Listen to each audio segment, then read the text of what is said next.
মুছে দিলে কেন? আমার এখনো লেখা হয়নি যে। প্রতিদিন লেট করে আসলে এভাবেই মুছে দেবো, পারলে লিখে নিও। কাজটা তুমি ঠিক করলে না। কোশ্চেনটা যদি টুকতে না পারি স্যার আমাকে বকবে না? এই সালমা, গামছাটা দে তো। এই লাও ভাই। এই বাবু, তুই আবার এখন গামছা নিয়ে কোথায় যাবি? মা, দোকানে মাল নামাতে যাবো। তুই তো সকালবেলায় কাজে থেকে আসলি, এসে বাঁকাবাকি করে স্কুলেও চলে গেলি। তুই এই সংসারে লেগে আর কত করবি বলতো? মা, আমি আসছি তাহলে। দেরি হয়ে গেলে বাবু আবার বকবে। ঠিক আছে, বেশি রাত করিসনি জানে, তাড়াতাড়ি চলে আসিস। দাঁড়া, স্কুল না মামার বাড়ি পেয়েছিস? যখন খুশি আসবি। স্যার। চুপ! একটা দিনও ঠিক মতো স্কুলে আসলো না। বাড়িতে কি করিস প্রতিদিন?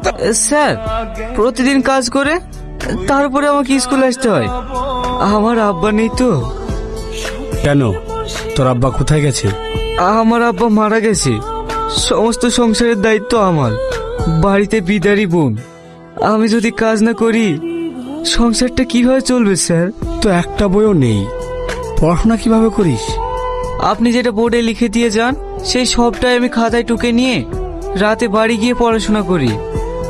বাহ শাহিন, এইভাবে পড়াশোনা করে এত ভালো রেজাল্ট করো। আমি তোমাকে আশীর্বাদ করছি, অনেক বড় হবে। তোমাকে মারাটা আমার উচিত হয়নি। যাও, বেঞ্চে গিয়ে বসো। শাহিন, ওই দিনকার লেখাগুলো আমার মুছে দেওয়া উচিত হয়নি। আমি বুঝতে পারিনি যে তোমার বই নেই।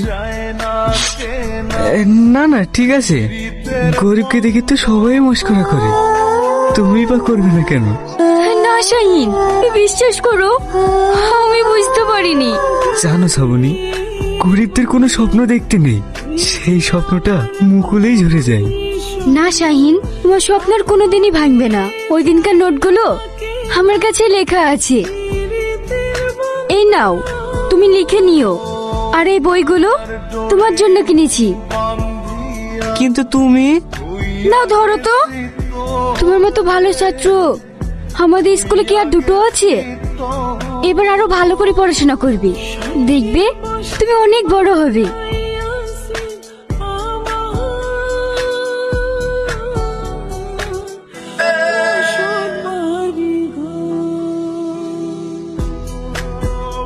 শাহিন এত কষ্টের কাজ করে